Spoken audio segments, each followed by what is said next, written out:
acotar el funcionamiento al taller, pero limitar las posibilidades de...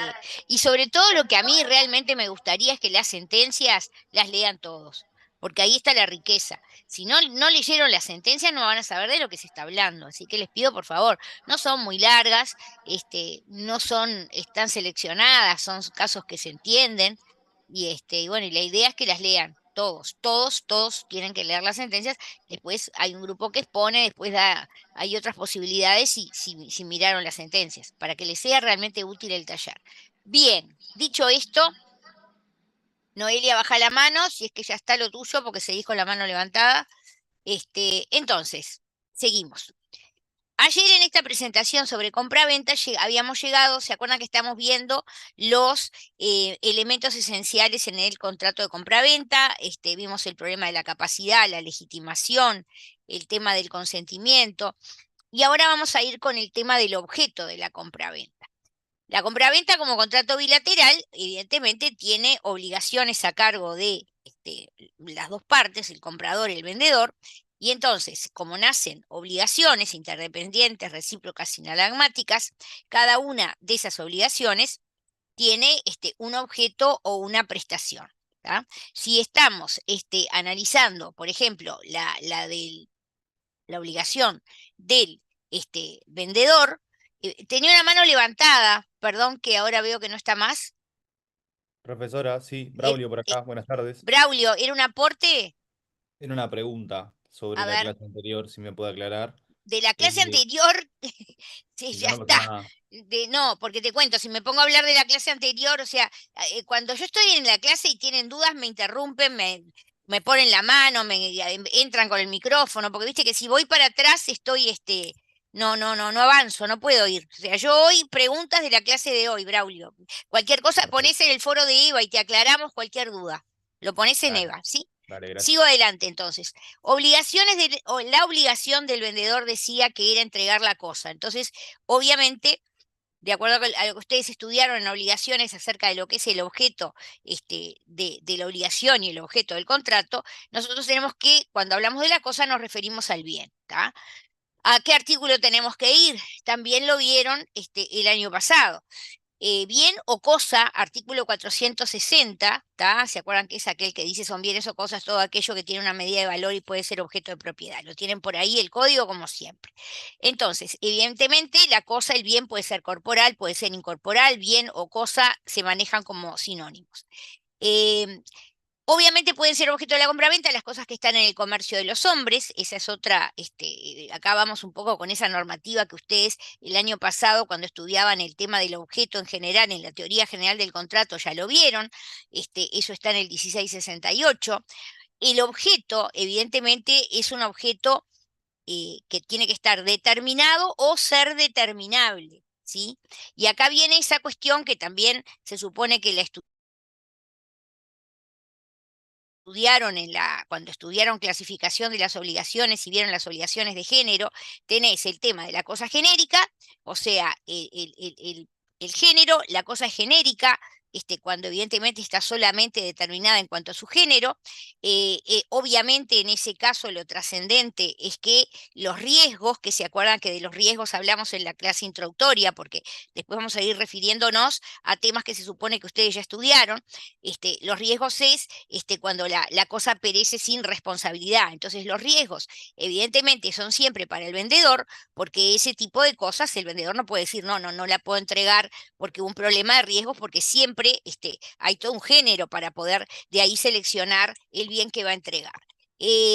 Acá hay un pequeño capítulo con una serie de normas que son bastante interesantes. Están ahí, están vigentes, nadie las conoce mucho. A mí me gustaría que ustedes tengan esta ventaja comparativa de conocer este pequeño capítulo que está ahí en sede de compraventa y que tiene que ver con la venta de predios. Esto no ha sido derogado, está vigente y, por ejemplo, tiene alguna norma sumamente interesante en materia de prescripción, como yo les marco allí en la presentación. hay una serie de situaciones que se especifican cómo se venden estos predios, y en una de estas normas, que creo que es el propio 1694, a ver que el lector del código me ayude, hay, eh, sí, porque me gustaría, exacto, adelante.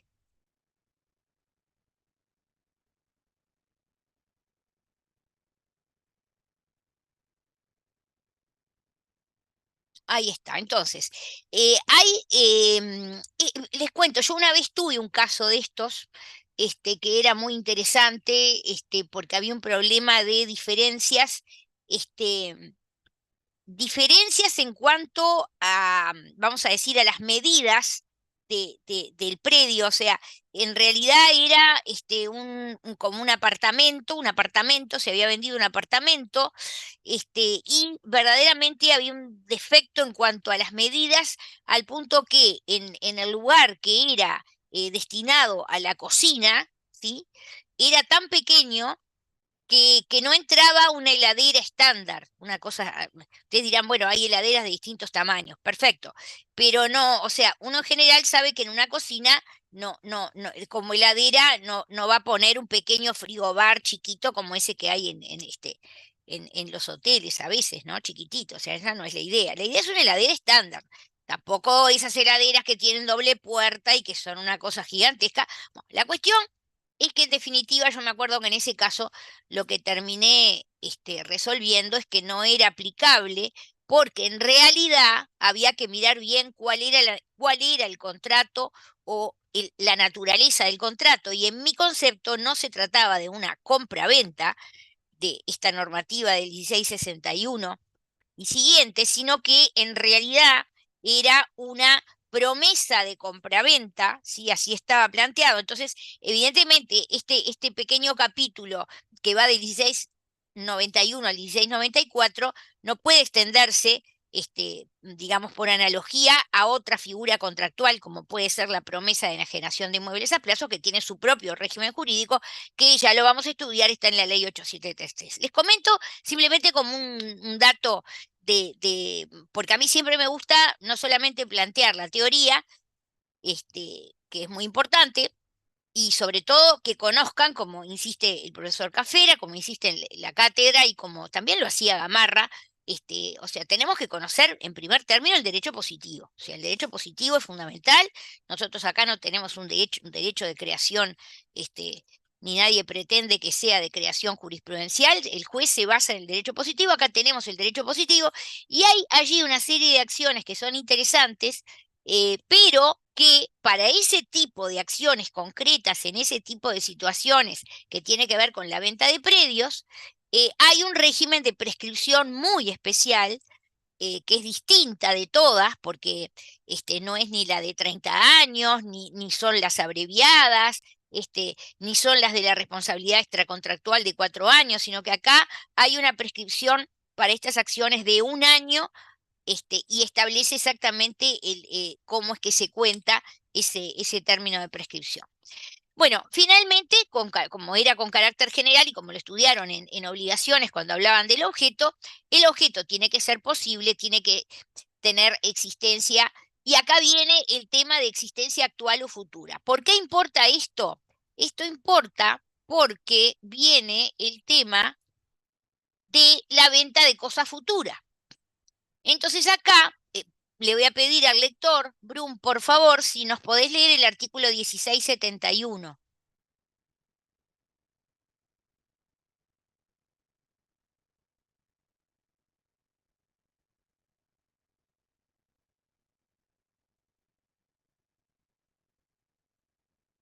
Brun,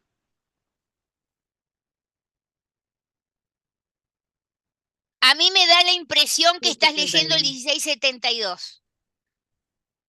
Me da la impresión. Ahora sí,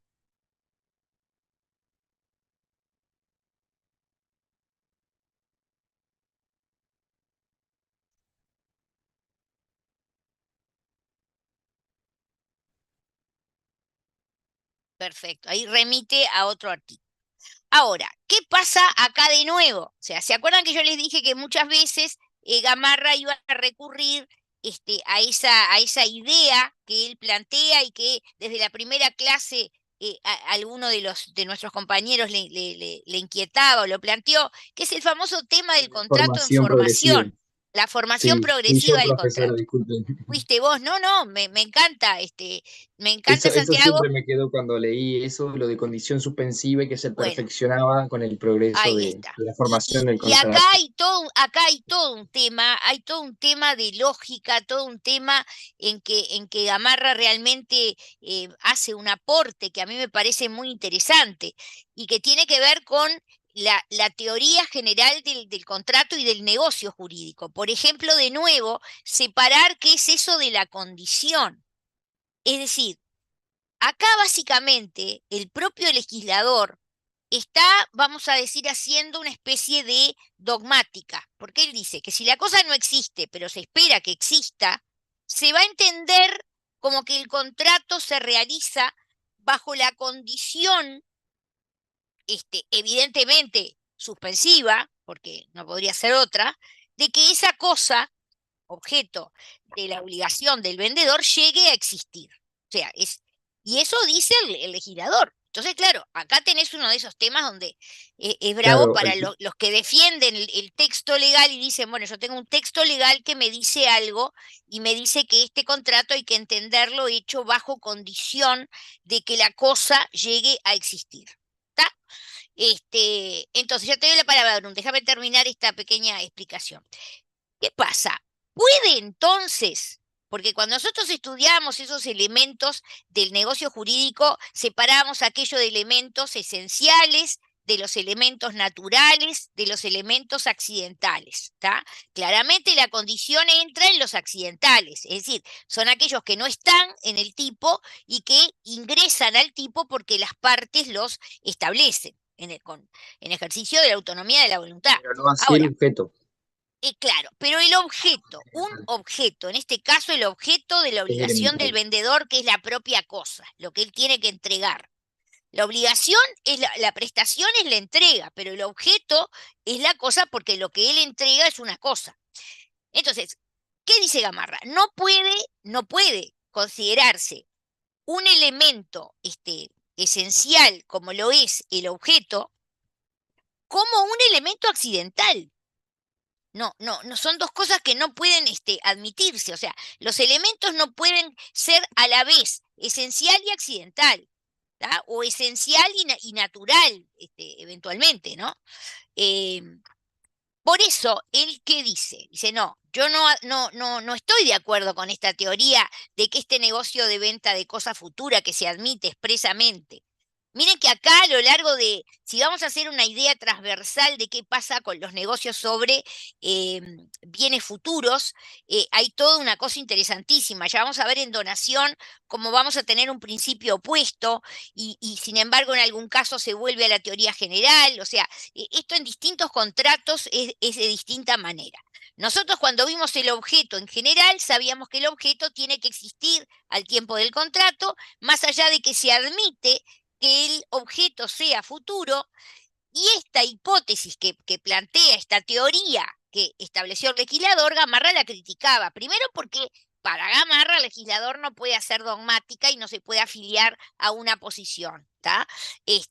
Ahora, me gustaría, porque tengo intervenciones, tenía a Brun que quería decir algo y enseguida también a Bachino que también quiere decir algo. Vamos en ese orden porque fue el orden que me planteaban las intervenciones. Es una pregunta nomás. Dice, la venta de cosas que no existen pero se espera que existan. Pueden ser inmuebles o muebles. Sí, no importa. No importa porque cosa, perdón, entonces yo no fui clara. Cosa, volvemos para atrás un paso y vamos al 460. ¿Tá? Se reputan bienes o cosas todo aquello que tiene una medida de valor y puede ser objeto de propiedad, puede ser corporal, incorporal, mueble, inmueble, o sea, es general. O sea, creo que está con eso contestada tu pregunta. Y vamos perdón, había alguien más No, distinto de Oviedo. no, perdón, Sí, había que, alguien más. que no puede Sí, ser eras accidental. tú, Bachino. Bachino, eras Sí, tú, adelante. porque hay que asignarle un valor al objeto. Es por eso que tampoco, que no puede ser accidental. que lleva una medida de valor. Sí, O estoy, bueno, o pe- estoy Accidental tiene que ver eh, más con lo accesorio sí, más del bien contrato. no sé si se conecta con eso, no estoy muy segura que se conecte, o sea, la idea de que el bien siempre tiene una medida de valor viene del 460, o sea, los bienes siempre tienen una medida de valor y además tienen que poder ser objeto de propiedad, esa es la definición, ¿no?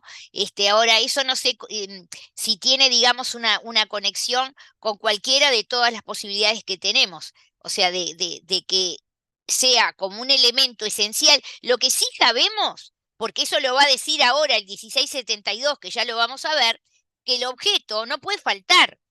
Porque si falta el objeto, está faltando un elemento esencial y ahí yo estoy Hay una teniendo. responsabilidad precontractual. No, pará, vamos a ir separando. Si yo no tengo el objeto al tiempo de perfeccionamiento del contrato, lo que tengo es un caso de nulidad absoluta, porque es no solamente un elemento esencial, sino un requisito de validez.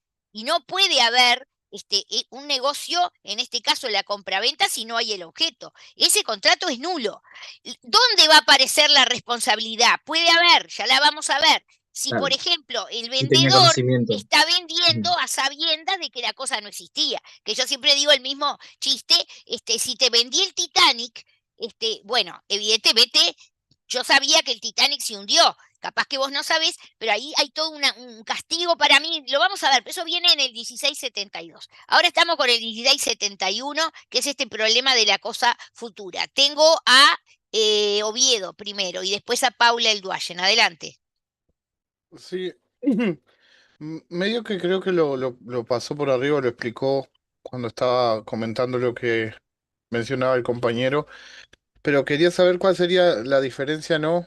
Que existe entre considerarlo una cosa o la otra, como considerarlo condición o no considerarlo condición, ¿no? Porque los Sí. efectos no serían los mismos. No, no solo que no son los mismos, sino que en realidad a mí me convence bastante y creo que en eso, bueno, Cafera, Mariño no hacen mucha crítica a esa postura, ¿no?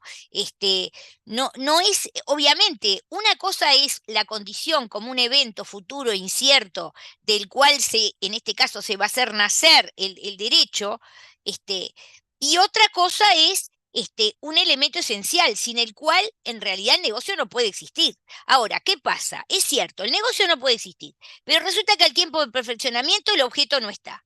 Entonces, ¿cómo lo soluciona Gamarra? Ahí viene lo que estamos hablando, esa teoría de que el negocio tiene una formación progresiva. ¿Qué quiere decir? Estamos en camino, estamos en el sendero de la formación y el negocio va a aparecer, va a nacer cuando el objeto exista.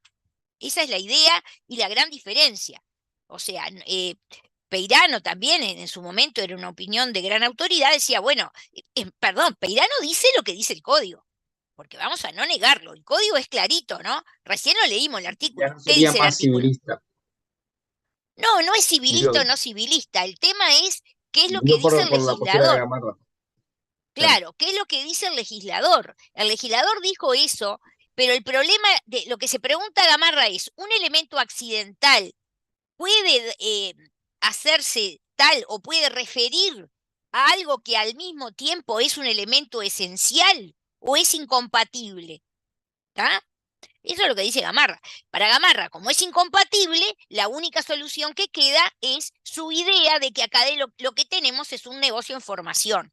Entonces, no es que está bajo condición de que la cosa llegue a existir, ¿sí? Incluso fíjense ustedes, por ejemplo, con este tipo de negocio o sea, en la etapa de dependencia de la condición, tendríamos unas situaciones relativas a lo que ustedes estudiaron cuando estudiaron condición. Evidentemente, si la cosa llega a existir, el negocio fue como puro y simple, y si la cosa no existe nunca, se entiende como que nunca hubo negocio. Esa sería la hipótesis si aplicamos la teoría de la condición suspensiva. El problema es que esta idea a mí me quedó como taladrada, no sé cómo decirles, perdón, pero cuando estudié esto y yo fui alumna de Gamarra, desde la clase 1 a mí me quedó claro que era incompatible y que sin perjuicio de lo que había dicho el legislador, eso no cuando es una postura dogmática del legislador, no estaría obligando no estaría obligando al intérprete, sobre todo cuando estamos en esto que es tan trascendente como que exista o no existe un elemento esencial. Paula Elduayen, No, adelante. profe, eso que mencionó. Entonces lo que Gamarra cuestiona es que como el objeto es un elemento esencial, no puede nunca ser un elemento accidental. Exacto. Bien, gracias. Independientemente de lo que dijo el legislador. O Ahí sea, va. yo soy respetuosa, yo no puedo mentirles, por eso leímos el artículo. El legislador dijo que la venta de cosa futura se admite y se entiende hecha bajo la condición de que la cosa llegue a existir. Más clarito, echarle agua destilada. Simplemente que es una postura dogmática del legislador que sería, vamos a decir, de nuevo, dogmáticamente inaceptable, porque no puede ser un elemento esencial ese objeto futuro e incierto propio del elemento accidental. No sé si soy clara. Seguimos, porque no vamos a entrar mucho en esto, yo nunca vi líos con esto, así que no vamos a discutir esto mucho, simplemente hacemos la referencia.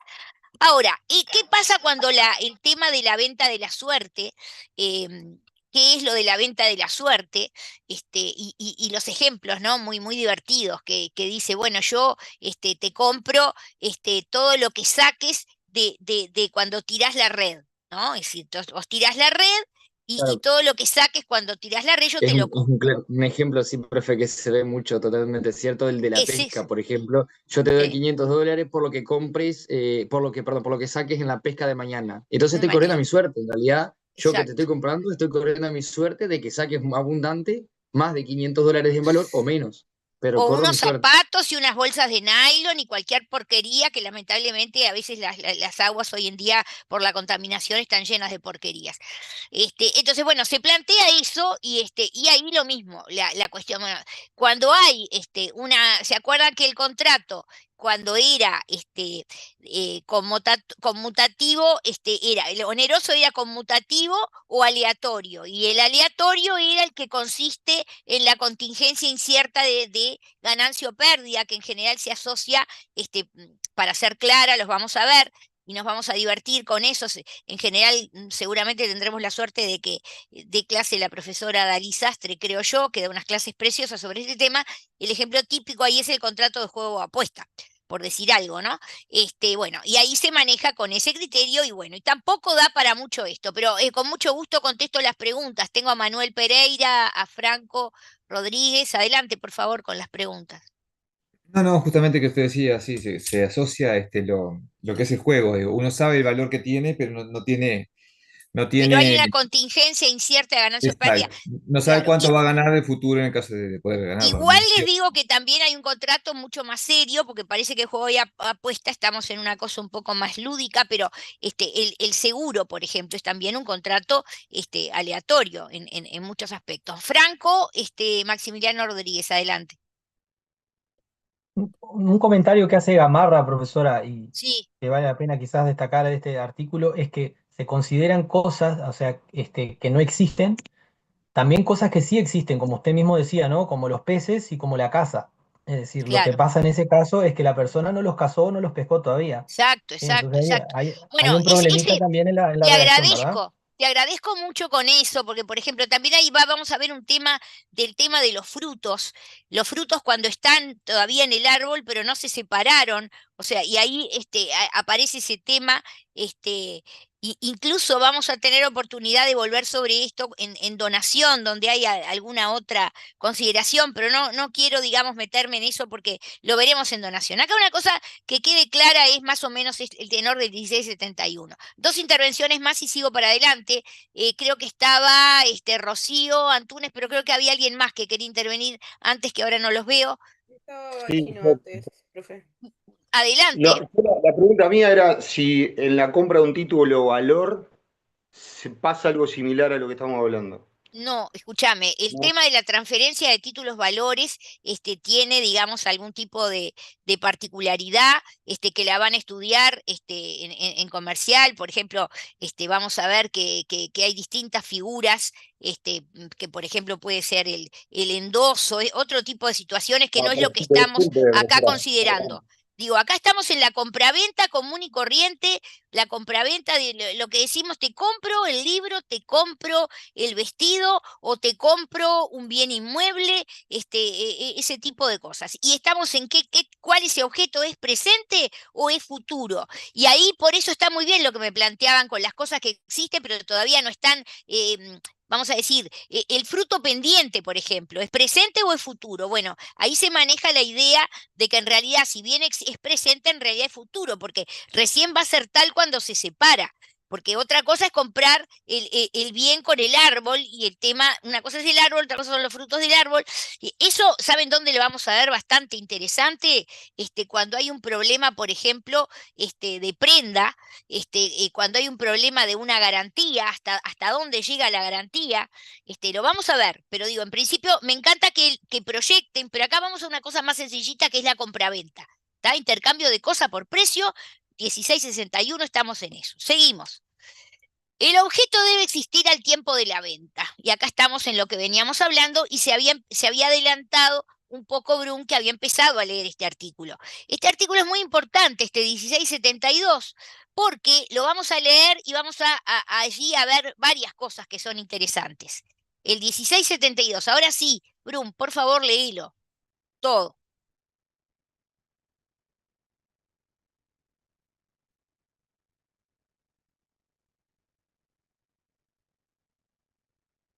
Perfecto.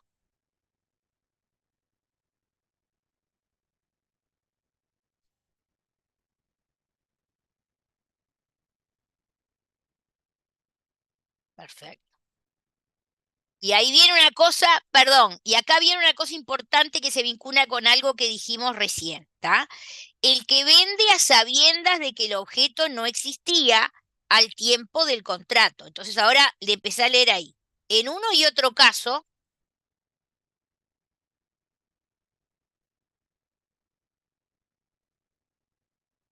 ahí está. O sea, el comprador no sabía.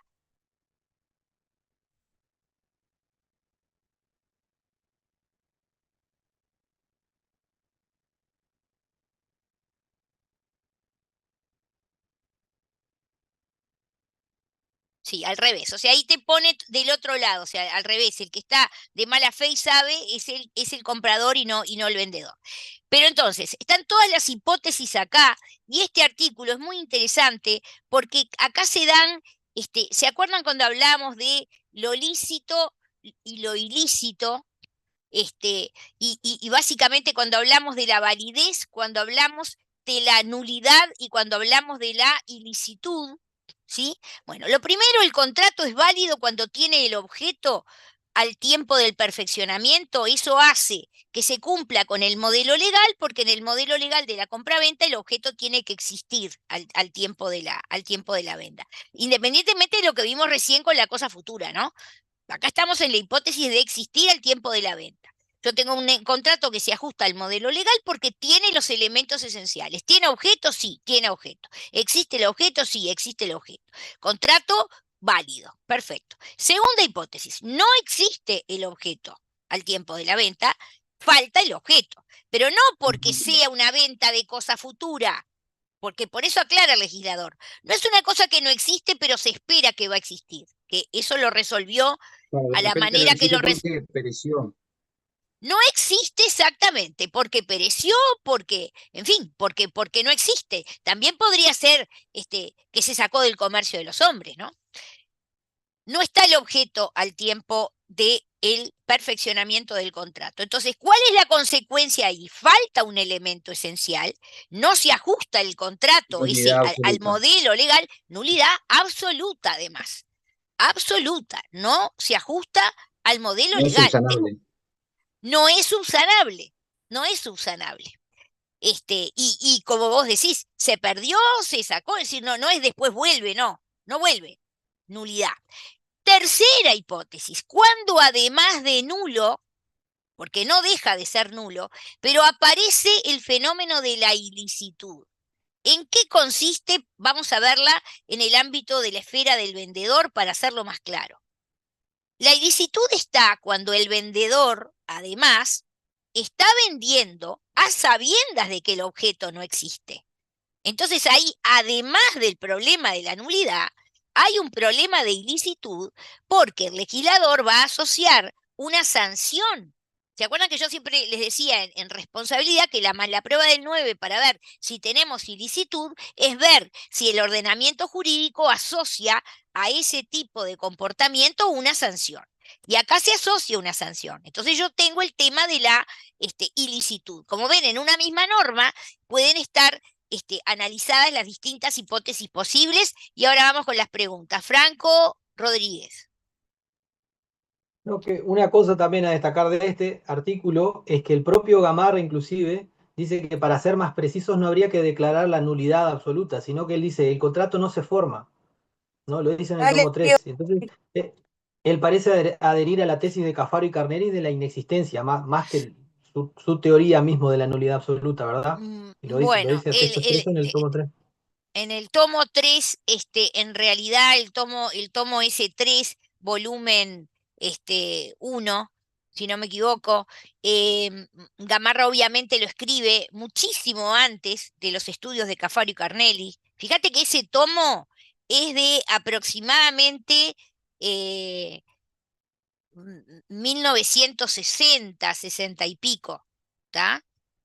Por supuesto que ni soñar con los escritos de Cafaro y Carnelli, que son muy posteriores en el tiempo. Yo no estoy tan segura, como yo conocí a Gamarra, y todo lo que tuve oportunidad durante años de conversar directamente con él, él tenía todo un tema porque cuando vino, yo soy testigo de esa historia, cuando vienen los trabajos de Cafaro y Carnelli con el tema de la inexistencia, porque te acordás que Gamarra en definitiva, perdón que me tomo un minuto acá, Paula, me tomo un minuto, ya enseguida te doy la palabra, cuando vino lo de la inexistencia, Gamarra no ignoraba el problema de la inexistencia del negocio, pero él decía, y era la posición de él, que al final no era tan importante. ¿Por qué? Porque tanto la nulidad absoluta como la inexistencia producían los mismos efectos. ¿Está? ¿Qué pasó? Cafaro y Carnelli no plantean eso. Ellos le dan a la inexistencia otra significación, ¿sí? Ellos van a decir que cuando hay un tema de inexistencia, lo que se va a aplicar es la situación El 13 y 18. del 13 y pago de lo 18, pago de lo indebido, indebido. exactamente, del pago de lo indebido. Que no es menor eso, porque en realidad, no sé si era lo que pensaban o lo que hubieran querido Cafaro y Carnelli, pero ahí le están dando trascendencia fundamentalmente a la posición de los terceros de buena fe, porque eso es lo que va a cambiar, eso es lo que cambia. Entonces yo no estoy muy segura que se pueda leer como vos lo leíste, ese tomo 3 que no nadie lo tocó, porque ese tomo nadie le metió mano, que la idea de Gamarra sea para el lado de eventualmente de la inexistencia.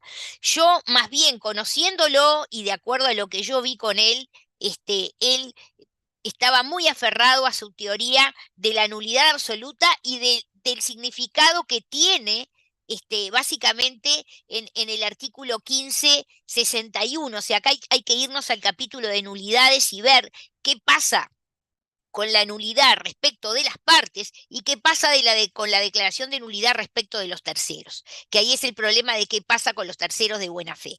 Que ahí es donde está el gran cambio entre la posición de la nulidad como digamos,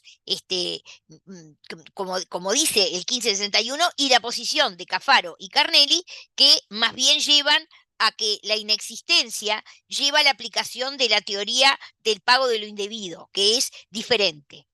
No sé si sirve eso o no sirve ahora, pero te agradezco el aporte. Paula, perdón que no te di la intervención. Adelante. No pasa nada, profesora. En el caso de cuando usted habla de la tercera hipótesis, cuando además de A ser nulo, sabiendas, cuando el sí, ahí va. vendedor, claro, es nulo porque Además no de hay ser, objeto. Ahí no cabe sí, ninguna duda, o sea, no cambia la situación. Es nulo porque no hay objeto, falta un elemento esencial. Pero ¿qué Exacto. pasa? El vendedor actuó a sabiendas, entonces tiene sanciones. Es Bien. sancionado por haber actuado a sabiendas de la nulidad. ¿Entendés? Entonces, hay una ilicitud que determina que deba responder. Y ahí sí, alguien decía hoy, que ya no me acuerdo quién hablaba, esta es una de las normas que nosotros veíamos cuando el año pasado, en el semestre, segundo semestre del año pasado, veíamos responsabilidad y analizábamos ese famoso problema de la responsabilidad precontractual. Acá no cabe ninguna duda que si hay una responsabilidad y estamos en un contrato que no existe, a ver, o que es absolutamente nulo para manejar las dos posiciones, igual hay una responsabilidad, evidentemente no tiene que ver con el contrato eso. Eso es algo que está, por definición, antes del contrato. Y ahí antes del contrato hay alguien que no es vendedor, porque no tengo compraventa, porque le falta el objeto, entonces no hay compraventa. Pero ¿por qué hay una responsabilidad? Bueno, primero porque lo dijo el legislador. El que actúa a sabiendas tiene que responder respecto al comprador que lo ignora. Ujú. Entonces, ese es un ejemplo típico que no se puede dudar de responsabilidad de la denominada precontractual, porque en realidad, bueno, y la famosa discusión que no quiero entrar es, bueno, ¿y esa responsabilidad qué naturaleza tiene? ¿Es contractual o extracontractual? Lo que quieran, no voy a discutir eso ahora, pero que lo que no puede caber ninguna duda es que el legislador admitió situaciones donde entre dos partes que tuvieron una situación de tratativas y que incluso en este caso llegaron mejor dicho, no llegan a nada porque ese negocio le falta un elemento esencial. Pero digo, no son dos terceros que nunca se vieron, que chocaron en el auto en la esquina, uno en un auto y otro en otro. No, estos son dos que estaban en esto. Es más, donde hay uno que es un vendedor que de alguna manera lo quiso engañar al comprador. ¿Por qué? Porque le Una vende intencionalidad de mala un fe ahí, bien, profe. claro, un bien que sabe que no existe. Fíjense que, por ejemplo, ese comprador se lo puede haber pagado al contado, y bueno, y ahí, por supuesto, ya con la nulidad tenemos que volver las cosas al estado anterior, pero además, lo que dice el legislador es, bueno, pero si este señor hizo eso, además, ese comprador, que no es comprador, porque el negocio no existió, le faltó un elemento esencial que era el objeto, le puede pedir daños y perjuicios, porque puede haber tenido daños y perjuicios con motivo de esa situación. ¿Está? Eso Hasta ahí, lo segundo sí. que le iba a preguntar era eso, cuando el comprador actúa de buena fe, el que responde sería el vendedor porque tiene posibilidades de repetir, y en el caso que el comprador sepa que ese bien no existía, ahí Ahí responde, hay otra cosa, ahí al revés, porque ahí hay todo un planteo en el cual es el comprador el que se supone que sabe que el bien no existe y no lo sabe el vendedor. Ahí no se le puede, evidentemente, imputar una responsabilidad, porque no está actuando a sabiendas el vendedor de la no, inexistencia del objeto, al revés, el que lo pero sí sabe el es el comprador. comprador. Sí, ahí al Bien, revés, podría generarse una situación inversa, donde ahí le va, deba a ese comprador daños al otro. Igual te voy ahí a va. decir una cosa, jamás en la vida había una hipótesis así, No, ni se obvio, me sí, sí, ocurre. pero Es está, rarísima, ¿no? Pero viste sí, que el legislador quiso poner las dos hipótesis, ¿no? bien. Barbosa. Un claro ejemplo acá en Uruguay sería la venta de contenedores, que hubo varias estafas, puede ser. No tengo la menor idea, mi hijo tendría que ver el caso concreto. Aparte, no entiendo si vos me decís contenedores. Los contenedores es todo un Los que tema se porque hacen una vivienda.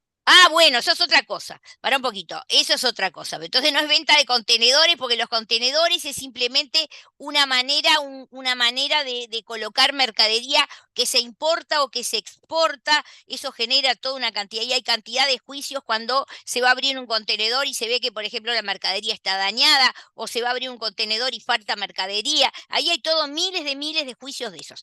Vos me estás hablando de otra cosa, vos me estás hablando de gente que en realidad es gente que está ofreciendo vender, y ahí cuidado si es una venta, porque en general ese tipo de situaciones más bien se asocia a un arrendamiento de obra, porque en realidad no es que te venden un contenedor, tomá, y te lo llevas o sea, se supone que te instalan, te hacen toda una obra, parte de cuyo material es un contenedor. Entonces, no sé el ejemplo que vos querés poner, No, acá de cosa futura o de cosa que a sabiendas de que no exista, porque es muy difícil. Acá existe. Lo que pasa es que después o no te lo entregan o hay defectos o hay incluso hay otra forma de construcción que yo tuve varios casos, que es esa famosa, el steel framing, que es una construcción más rápida. Que eso ha habido cantidad de casos, pero eso gira y en general lo podremos ver más adelante. En general lo vemos cuando analizamos el arrendamiento de obra, ¿sí? Gracias. No, por favor. Gracias por la intervención. Entonces, seguimos. No seguimos. El otro tema, venta de vehículos automotores. ¿Qué pasa cuando se vende un vehículo automotor? Acá durante mucho tiempo había un problema acerca de cómo estaba regulada. Entonces se discutía incluso cuál era la naturaleza jurídica. Lo primero es que el automotor es un bien mueble, no cabe ninguna duda, por lo tanto la venta del automotor no es un contrato solemne. ¿Se acuerdan que por eso hice yo la primera clase cuando hacíamos la clasificación de los contratos? ¿Se acuerdan? Consensual, solemne, real. Bueno, solemne no es porque no necesita una forma determinada para manifestar la voluntad. Lo que después va a tener y va a ser importante es una inscripción en el registro, que es un requisito además, digamos, que es la forma de hacer oponible. Entonces, ¿cómo está ahora regulada la venta de los... No escuché, ¿cómo es? ¿Qué dijiste, Santiago? ¿Fuiste vos? Disculpe la interrupción, que es una garantía para el comprador. Le va a ser Sí, oponible, que tenga la sí. validez suficiente ante terceros. Sí, y para el vendedor, porque te voy a explicar que cuando la intendencia quiera venir con multas, si el bien sigue estando a nombre de un vendedor que ya no lo es porque vendió el auto, es importante también para el vendedor que se registre. ¿Entendés? Yo ahora acabo de vender un auto y me lo compró un muchacho que es abogado y según me dijeron, él rápidamente lo iba a inscribir y yo me quiero quedar tranquila de que lo inscriba porque yo no quiero seguir apareciendo en el registro como que yo soy la dueña de esa camioneta. Y después las multas me las quieran venir a cobrar a mí, porque el registro está arrojando que la que es titular del vehículo soy yo. Entonces digo, es Una para las cosa, dos profesora, partes.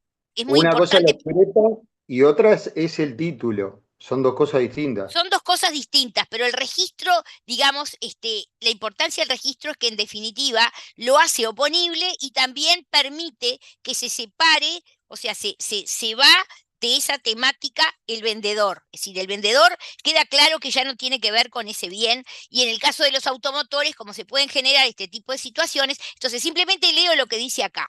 Ley, primero, ¿cuál es la ley? 17.296 modificó la famosa ley de registros que tenía ese artículo 25.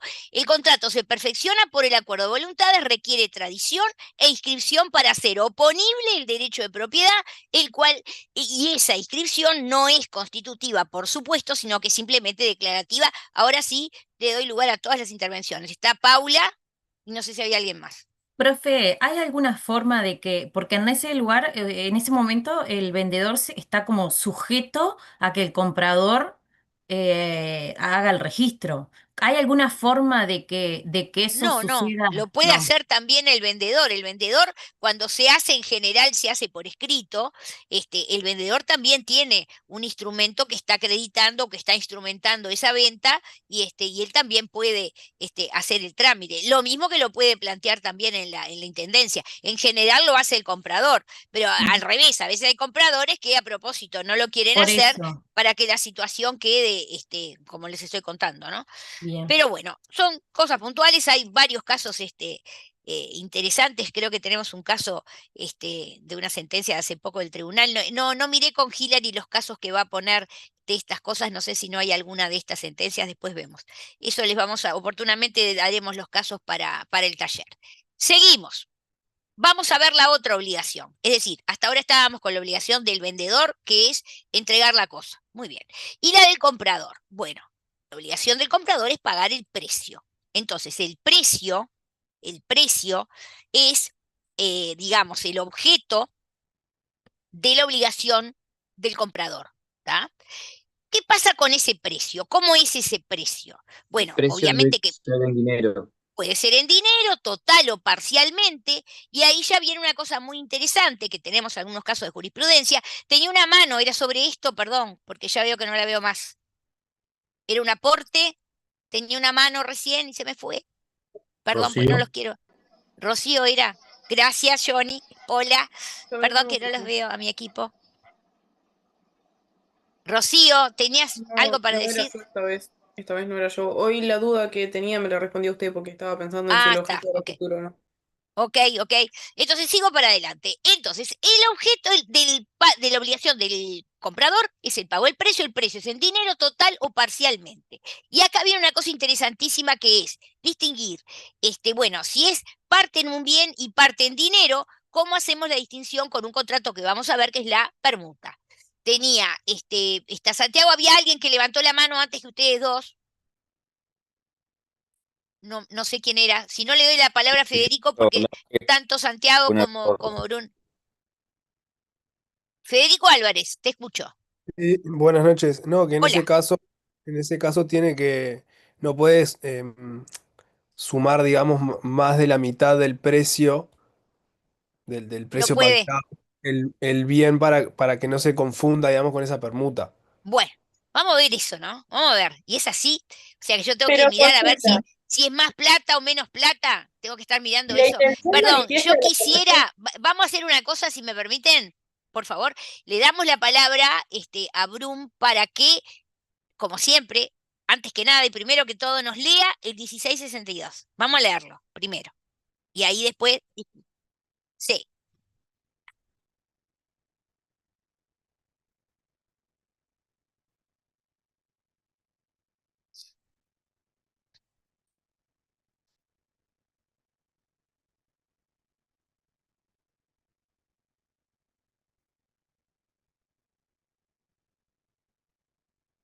muy bien. Esto mismo, perfecto. Lo que querías decir entonces es que para separar realmente si es una compraventa o una permuta, primero que nada y antes que todo, ¿qué hay que mirar? Hay que mirar el valor, si el valor No, Intención de las en partes. dinero no. es mayor Intención que de la el valor La de intención la de cosa. Escúchame, Brun, acabás de Sí, leer el artículo. por ¿Dice eso eso el digo. artículo? No, Sí, el artículo dice, dice eso. ¿Qué sí dice el dice eso. artículo? Vamos a leerlo de vuelta. Si el precio, esto es lo que el comprador No, da el por la precio cosa, no. No, dice, léemelo desde antes. La Para ver, intención, donde dice que si es parte en dinero y parte ¿qué número en era? un Pero no llame Mariel. 1662, léelo de vuelta. Bueno, 1662 tengo así. Si el precio, esto es lo que el comprador da por la cosa vendida, consiste parte en dinero y parte en otra cosa, se calificará el contrato por la intención manifiesta de los contrayentes. Y no contando esta, se tendrá por permuta si es mayor el valor de Entonces, la cosa. ¿qué es lo primero que hay que ver? El precio de las cosas. Tengo No, que la acordar. intención La manifiesta de los intención, la intención contrayentes, Bru. manifiesta, la intención manifiesta, ahí Estamos está. hablando de lo que Profe, dice el artículo. La ¿Está? intención manifiesta. La intención. Primero la intención. Digo, son las partes las que dicen si es permuta o es compraventa. Primero, intención manifiesta. Ahora, no constando, ahí vamos al otro problema de si es más uno que el otro y todavía encima el peor de todos los problemas que pasa cuando es exactamente la misma, o sea, es exactamente la parte en dinero que el valor del bien que se entrega. Y ese es el tema que todo el mundo dice, ¿y ahí qué hacemos? Dios te ayude. En fin, ahora quiero escuchar intervenciones, pero no demasiadas porque no nos podemos quedar a vivir en esto. Tenemos casos prácticos. ¿Alguna intervención, algún aporte en particular sobre este tema? Sobre todo quiero que quede claro que lo primero que hay que mirar no es si es más plata que bien, no. Lo primero que hay que mirar es la intención de los contrayentes, porque eso es lo que dice la norma. Lo primero que hay que mirar es eso. Entonces si es la mitad y mitad igual, lo que hay que ver es la intención.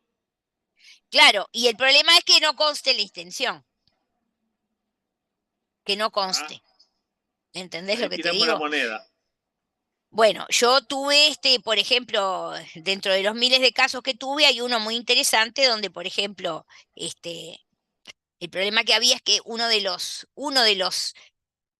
partes era el cónyuge y se había muerto. Entonces, claro, ahí, por ejemplo, te falta, pues tendrías que jugar a la copa para ver qué pensaba el que ya no está, por ejemplo, ¿no? Entonces, en fin, no sé si ese caso lo tiene Hilary por ahí para ver.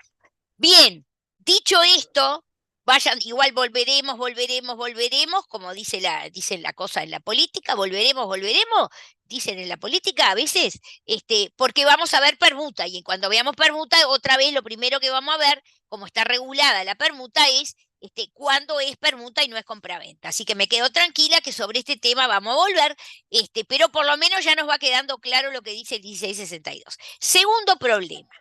Formas de determinación del precio. Derecho positivo uruguayo. ¿Se acuerdan que volvemos a lo que dijimos con carácter general?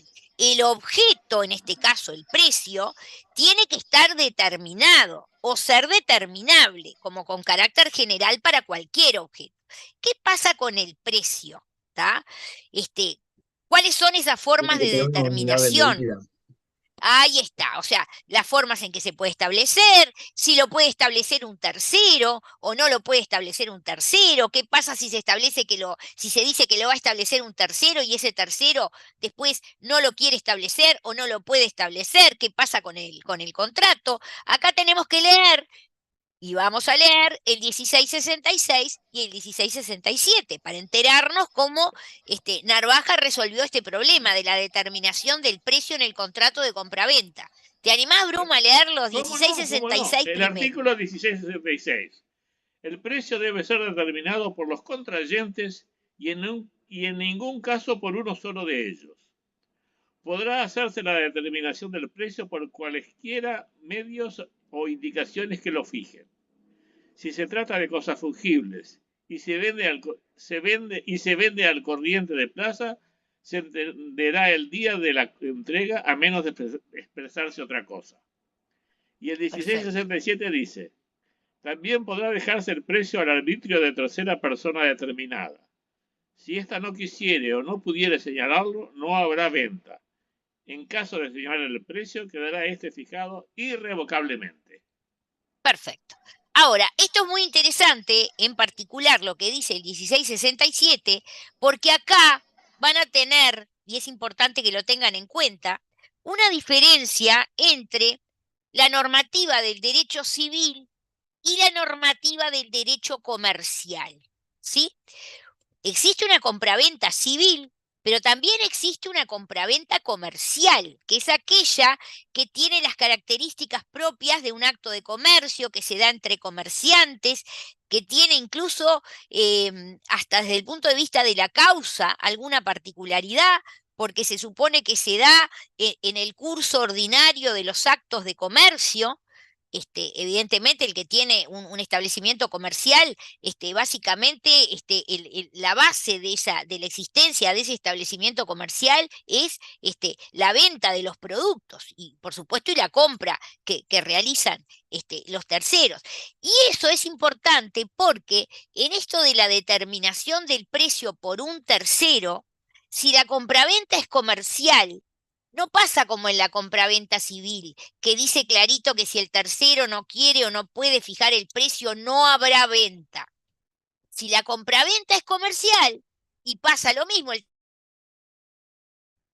no queda sin efecto la venta. O sea, está exacerbado el principio de conservación de ese contrato de compraventa comercial, esa conservación del contrato se preserva y no se dice, bueno, entonces no hay contrato, no. Se dice, bueno, perfecto, entonces iremos a arbitradores, o sea, que fijen ese contrato. O sea, hay una instancia más que permite que ese contrato, a diferencia de lo que pasa con la compraventa comercial, que si el tercero no quiere o no puede, no hay compraventa, en la civil, en la comercial, si el tercero no quiere o no puede, se va a arbitradores y el negocio se mantiene. Eso yo no lo invento, eso es lo que dice el artículo 524. Y si ustedes tienen códigos civiles lindos, al lado del 1667, abajo, en las notas que muchas veces aparecen, van a ver que está citado el artículo 524 del Código de Comercio. Y si no está, lo anotan ahora. Con una prolijita lapicera o lapicito les ponen a 1667, le anotan distinto, con una raya de diferente, ¿no? Como se pone igual, con una cruzadita, distinto 524 del Código de Comercio. Otro tema interesante acá, que en su momento le dábamos muchísima importancia, ahora ya no tiene tanta, porque en definitiva la ley de urgente consideración 19.899 derogó. Fue muy interesante todo un largo periodo en el cual la ley de inclusión financiera estaba, digamos, interfería de alguna manera en este tipo de situaciones. Y bueno, y había una serie de controles que había que hacer. Bueno, eso fue derogado por la ley de urgente consideración, bueno, y ha sido objeto de críticas en distintos sentidos, pero básicamente es una normativa que ya, bueno, menos problemas a los efectos de nuestro análisis de cuando estamos estudiando el problema del precio como objeto de la obligación del comprador. Y nos vamos a otro tema. Vamos a ingresar ya directamente a cuáles son las obligaciones del vendedor. La más sencilla, la más clara, la que vimos desde la definición del artículo 1661, que es que el vendedor se obliga a entregar la cosa.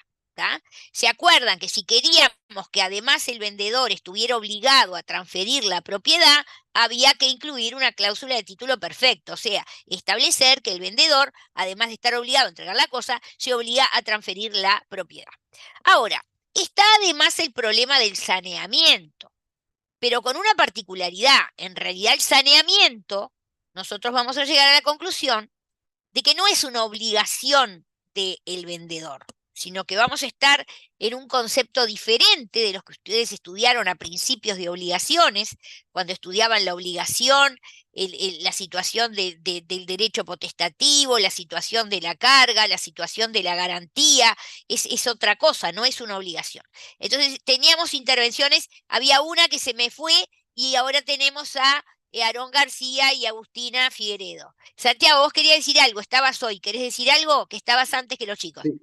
Yo no quería Decime. retrasarte porque sabía que ibas a querer continuar más rápido, pero cabe también recalcar que a la hora de la compraventa hay muchos, como tú decías, que capaz que no viene al caso, pero muchos controles, por ejemplo, del tema de los impuestos que trae la ley financiera, que es la 19.210, si no me equivoco, que tuvo sus modificaciones. Sí, pero el tema En tributario no es el mío, o sea, la no, ley. yo no entro Sí, a no, los no, temas yo lo sé, yo tributarios. lo sé. Digo Está porque es bueno, sí, importante en la sí. parte, voy a ser muy breve. No tiene que ver con el curso, pero es importante la parte de la práctica. Por ejemplo, yo cada tanto hago algunas gestiones con profesionales, ¿viste? Y es bueno uno también saber esto de cosas que pasan en los contratos de compra-venta, que uno a veces lo pasa por alto y no es solamente un acuerdo de voluntades y firmar y ya, sino que están estas partes accesorias que son importantes a la hora de uno asesorar bien. Sí, Solamente eso, por profe, supuesto. disculpa. Evidentemente que tenemos que manejar y lo van a manejar bien el derecho tributario cuando este contrato que estamos analizando puede ser, vamos a decir, base imponible para algún tipo de tributo, ¿sí? O tiene que ser objeto de determinados controles que a veces realizan los escribanos con relación a las partes. Por ejemplo, si las partes, por ejemplo, si tienen que estar al día con el BPS y hay que pedir un certificado único de BPS, ese tipo de cosas. Pero nos vamos, nos vamos. Yo estoy en un tema más sencillito. Estoy contrato de compraventa, elementos esenciales, capacidad, consentimiento, objeto, ya lo vimos. En realidad no, creo que viene más adelante una cosa más general que tiene que ver con lo de la causa, que no la vimos, pero acá directamente estoy con las obligaciones del vendedor. Y acá sí doy la palabra. Está Aarón García primero y Agustina Figueredo después. Adelante, García. Sí, yo iba a decir que el saneamiento más que una obligación del vendedor es una garantía. Es una garantía, exacto. Estoy contigo. Ahora lo vamos a desarrollar mejor. Agustina. Iba a decir lo mismo, que es una garantía porque es una responsabilidad sin deuda. Exactamente, porque Agustina ya se adelanta y nos da una preciosa, yo creo que la más hermosa definición de garantía, cuyo autor es el profesor Jorge Peirano Facio. Él fue el que definía a la garantía como responsabilidad sin deuda. Es muy interesante esto, porque no hay prestación que deba efectuarse, es que simplemente si se da determinado evento, bueno, hay que responder, y eso es lo que va a pasar en esta hipótesis de saneamiento. Creo que eran las dos intervenciones. Ah, no, y Paula, adelante, Paula. Profe, lo de saneamiento entonces es cuando el saneamiento por evicción. Vamos a ver, porque tenemos dos hipótesis de saneamiento que vamos a analizar. Por un lado, el tema del saneamiento por evicción y por otro lado, el tema del saneamiento por vicios ocultos. Lo vamos a analizar a continuación. Acá hay una especie de esquema que está en el manual y que básicamente trata o intenta separar distintas situaciones. Por un lado, directamente la situación de aquello que ustedes estudiaron como vicios del consentimiento, ¿sí? Con relación a este negocio jurídico. ¿Qué pasa si en realidad hay un problema de cualquiera de los vicios del consentimiento, del error, del dolo, o de la violencia? ¿Y cuál es la trascendencia? Porque cuando hay un vicio del consentimiento, en realidad hay un defecto en ese elemento esencial del contrato que es el consentimiento, y por eso en realidad en esas situaciones el legislador lo que establece o la situación que se deriva es la de la nulidad relativa, es decir, a pesar de esa existencia, la nulidad es relativa, o sea, el negocio es inmediatamente eficaz. Estos sí van de vuelta a la primera presentación que yo, como eran 111 láminas, no pude desarrollarla como hacía antes en 2 clases, porque si eso me lleva a 2 clases me hace perder el tiempo, igual no la pude terminar. Pero la idea es que ustedes vean que cuando un negocio es relativamente nulo, el negocio es inmediatamente eficaz y tiene una eficacia eliminable, es decir, va a dejar de ser eficaz si se declara la nulidad y allí Se puede evidentemente, subsanar. bueno, y como tiene una eficacia eliminable, caben formas de subsanarlo, es decir, le cabe el tema de la confirmación o cabe el tema de simplemente el transcurso del tiempo que hace que las acciones para invocar los vicios del consentimiento ya no puedan ser reclamadas, plazos que son distintos porque en algún caso corren desde el propio contrato y en otros casos incluso se puede esperar y a veces he tenido algún caso esperar incluso a que la persona que eventualmente pueda ser beneficiario de este tipo de situación, por ejemplo, llegue a la mayoría de edad, momento en el cual le empieza a correr ese plazo y ahí sí hay un plazo final que nunca es más allá de 4 años desde la celebración, en el caso de llegar a la mayoría de edad, en el otro caso desde el contrato. Entonces, ¿qué es lo interesante acá?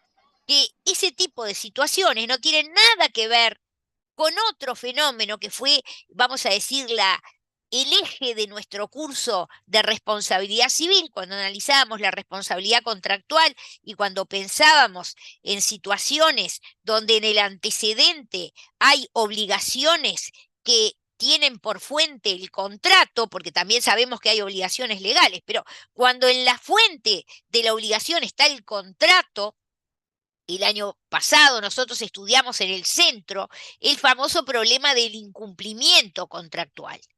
¿Qué es el fenómeno del incumplimiento como no cumplimiento? Y ahí incluso analizábamos los distintos tipos de incumplimiento, el incumplimiento temporal, al incumplimiento definitivo, el problema del llamado incumplimiento inexacto, que ahora vamos de alguna manera a volver cuando veamos el problema de los vicios ocultos. Pero ese fenómeno no tiene nada que ver con el fenómeno de la nulidad. El fenómeno del incumplimiento, nuevamente, es un hecho ilícito que genera consecuencias desfavorables para el deudor que incurre en incumplimiento que le es imputable cuando el incumplimiento, y obviamente es la única hipótesis que surge la responsabilidad, cuando ese incumplimiento es imputable al deudor, va a tener que reparar daños y perjuicios, se asocian otro tipo de sanciones, se puede llegar incluso a la sanción que tiene que ver con la cláusula penal, que se prevé también o que tiene como antecedente el incumplimiento. Entonces tenemos primero el problema de los vicios del consentimiento que nos colocan en una nulidad relativa. Segundo, el problema del incumplimiento de la obligación de un deudor, de cualquiera de los deudores de la obligación, de las obligaciones interdependientes que nacen de estos contratos. Perdón, acá no hay que perder de vista también también lo quiero señalar, cuando estamos hablando de incumplimiento, no necesariamente es siempre el incumplimiento de una sola de las partes, porque puede haber incumplimientos de las dos partes y se plantea el problema de los incumplimientos recíprocos y cuáles son los remedios.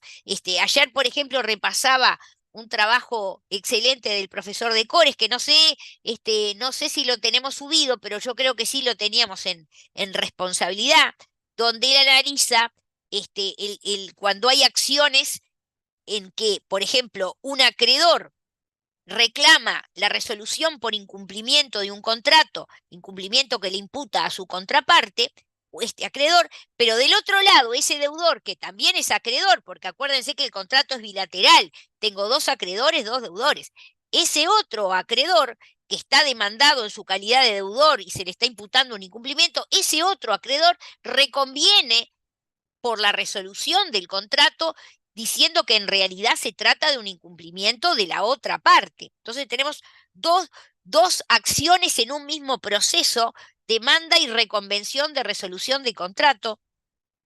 ¿Y cuáles son las soluciones? Es decir, nosotros acá hemos tenido casos en que la Suprema Corte de Justicia, por ejemplo, desestimó tanto la demanda como la reconvención y dejó trancadas a las partes con un contrato que las dos partes están de Es acuerdo, que lo complejo. quieren resolver, estamos de Es acuerdo, ¿no? complejo cuando vienen las ambas partes y plantean de, bueno, mi pretensión tiene o más importancia que la de él, porque él incumplió primero y yo Bueno, incumplí, o sea, mi incumplimiento devino de su hay mucho incumplimiento. escrito sobre cómo se valoran los incumplimientos, si tengo el criterio cronológico, quién incumple primero, si tengo un criterio de proporcionalidad, tengo que analizar cómo es la gravedad de esos incumplimientos, pero lo que parece claro es que si las dos partes piden la resolución, hay trabajos, acá por ejemplo lo propone el profesor de Cores, dice que el juez estaría prácticamente obligado a disponer la resolución del contrato, porque si las dos partes quieren resolver el contrato, eso sería lo lógico. Igualmente yo les digo que acá no es así, lo que hace la jurisprudencia los analiza y si ve que ninguno de los dos incumplimientos es grave, o como ese de la Suprema Corte, que hay uno que no lo puede invocar porque no demostró a su vez que él estaba pronto para cumplir, y les dijo a los dos que le desestimaba la demanda y la reconvención, eso también ha sucedido. No es mi tema. Pero sí estamos hablando de un problema que no es la nulidad, que es el problema del incumplimiento de las obligaciones. Y finalmente aparece esto, que es el problema de las acciones edilicias, que son las derivadas de esta otra cosa rara, que es algo que no es una obligación, porque para el vendedor no hay una obligación de saneamiento, sino que lo que hay es que si se dan determinadas situaciones, él le responde al comprador. ¿Y cuáles son esas situaciones? Las vamos a analizar.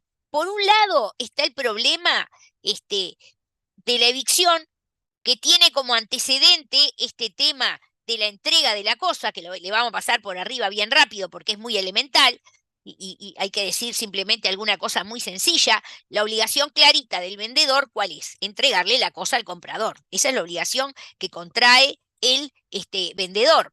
Ahí está la cuestión de los riesgos, que evidentemente son sumamente interesantes en la compraventa, como están regulados. Es decir, los riesgos, lamentablemente, siempre son para el comprador, es decir, el comprador es el que corre con los riesgos, lo que lo puede llevar a una situación espantosa de tener que pagar un precio por nada. ¿tá? Ahora, eso yo no lo invento, sino que eso surge de la normativa que está en compraventa. ¿Cuál es la alegría de todo esto y cuál es la intervención de ustedes que van a ser expertos en compraventa? Que si asesoran a un comprador, lo que van a lograr es que en lugar de aplicar el sistema legal, que es de los riesgos, digamos, en desfavor del comprador, ustedes van a poder pactar que no sea así. Pactan que los riesgos sean para el vendedor, como sucede en otras figuras, como sucede en la promesa, en la permuta, pero en la compraventa no es así. Entonces el tema de los riesgos. El segundo tema, simplemente para pasarle por arriba, ¿no? La cuestión de la recepción de la cosa. Evidentemente se supone que se recibe la cosa, pero acá la recepción no es como la que vamos a estudiar en el arrendamiento de obra. ¿tá? Acá es una cosa mucho más, vamos a decir, elemental. Es de mayor trascendencia es de mayor trascendencia aquí porque implica un cumplimiento por parte del vendedor. Exactamente, cuando se entrega la cosa, se supone que ese vendedor cumple con la obligación de entregar la cosa, ¿sí? Esa sería Además de cubrir con los la vicios. idea. Bueno, ahora vamos a ver el tema de los vicios y cómo juega, ¿verdad? Pero la idea es que con esa entrega se cubren los vicios aparentes, pero, va a ser interesante esto, comienza a correr un plazo, que es el que establece el 1726, a los efectos de reclamar la cuestión de los vicios ocultos, que además es un plazo, y eso lo decía el Código Civil, un plazo muy cortito, porque es un plazo de 6 meses, más allá del cual entonces no podría darse el reclamo por vicios ocultos con motivo de defectos en una cosa, eso lo vamos a ver enseguida. Ahora, cosas accesorias, el tema del lugar de la entrega, bueno, ahí según que la cosa sea determinada, está el 1687, cómo son los gastos, evidentemente los gastos de traslado son para el comprador, qué pasa cuando la cosa es genérica, esto se supone que ustedes lo estudiaron cuando vieron la clasificación de las obligaciones y vieron obligaciones de género, qué pasa con el tema del plazo para la entrega, se supone que salvo estipulación que las partes pueden establecer, va a ser conjuntamente o va a ser simultáneo al pago del precio. Obviamente que la cosa tiene que entregarse con los accesorios jurídicos y materiales. Acá aparece, por ejemplo, lo que veíamos recién. Si tiene frutos pendientes, se entrega con los frutos pendientes, porque no se han separado de la cosa y está específicamente establecido, acá lo dice, frutos pendientes al vendedor hasta la tradición, le corresponden al vendedor hasta el momento de la tradición. A partir del momento de la tradición, por supuesto, le van a corresponder al comprador. Y arrancamos con el saneamiento por evicción. Como estoy de hora, 21 a 18. Divino, me queda montón. ¿Qué pasa con el saneamiento por evicción y qué quiere decir la evicción?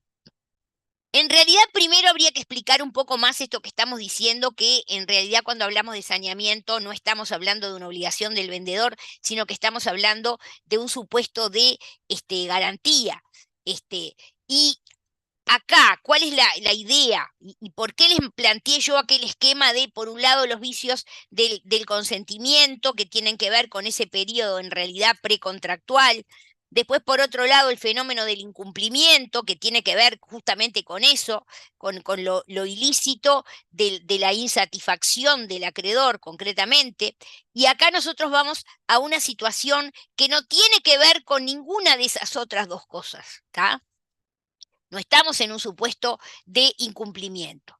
Acá, si bien se puede decir con carácter general que el problema del saneamiento por evicción, como va a ser también el saneamiento por vicios ocultos, supone una suerte de remedio para la insatisfacción del interés del comprador con relación a la cosa vendida, ¿tá? Fíjense que acá, perdón que me adelanto, pero ya en el mundo de lo que se habla en este tipo de situaciones es de un concepto que se llama falta de conformidad. O sea, no hay conformidad entre la cosa y la idea o la satisfacción del acreedor de esa cosa. ¿tá? Esa falta de conformidad es lo que va, en definitiva, a estar en la base. Y se va a dividir en, vamos a decir, jurídica o material. Jurídica va a tener que ver con algo que ya vimos, y es los problemas de cuando en realidad esa cosa no era de propiedad del vendedor, y entonces ese comprador se va a ver enfrentado a la posibilidad de ser, digamos, privado de esa cosa si viene a reclamar a alguien, ¿sí? Que es, por ejemplo, el verdadero propietario. ¿tá? Entonces, Ahí yo puedo plantear una cláusula de título perfecto para asegurarme si yo fuera el comprador. Bueno, a ver, la cláusula de título perfecto lo que te va a permitir es que ya desde la propia compraventa vos vas a poder estar en un fenómeno de incumplimiento. Te das cuenta que ahí mutás la situación. Hay un incumplimiento, ¿por qué? Porque ahí asumió una obligación, que es la obligación de hacer la transferencia de la propiedad y no la podía hacer. ¿tá? Entonces ahí simplemente lo que vas a tener es la posibilidad de reclamar daños y perjuicios. Pero para los casos de evicción, el legislador hizo toda una regulación, ¿tá? Toda una regulación, porque si bien nosotros sabemos de entrada que en la compraventa, la compraventa es un contrato, es un título que solo genera un efecto personal y que solo se da la transferencia de la propiedad si además está el modo, que es la tradición, ¿sí? Y ahí analizamos el fenómeno de la legitimación para disponer que tiene que tener el vendedor. Incluso analizamos esa legitimación que puede ser superviniente si el vendedor, por ejemplo, la adquiere la titularidad después de la venta y desde qué momento ese comprador se lo considera dueño, todo eso que ya vimos.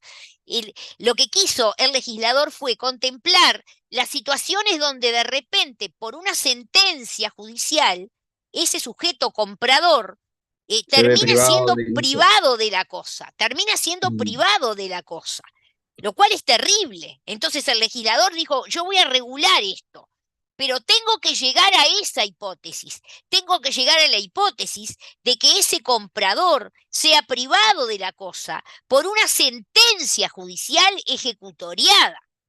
O sea, no es una amenaza, no es que alguien lo llamó por teléfono o le mandó un WhatsApp y le dijo al comprador, che, mirá que esa cosa que compraste es mía. No, ese no es el caso. Que esto no se maneja en las redes sociales. Se maneja en el juzgado, lamentablemente, porque tener que ir al juzgado es una desgracia, ya sabemos. Se maneja a nivel del juzgado. Entonces, miren, ya solamente quiero que se hagan a la idea.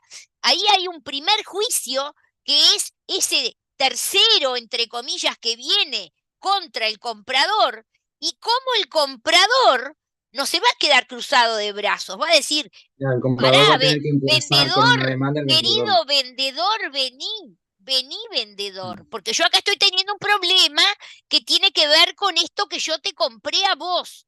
Incluso Tiene que ver cuando con cuando había viene ese un vendedor, el vendedor es el que se va a quedar en el juicio y el que va a seguir con el problema. Es más, el propio comprador hay una cantidad de cosas que no puede hacer, so pena de perder esta garantía que tiene, porque ya sabemos que esto no es una obligación, es una garantía. Cuando se da esta situación, ese vendedor directamente tiene que venir a poner la cara, a estar en el juicio y eventualmente a responder. Y vamos a tener una norma que ya quiero que la tengan en la cabeza, que va a ser la norma que en todos los casos de evicción maneja qué daños le puede pedir ese comprador al vendedor.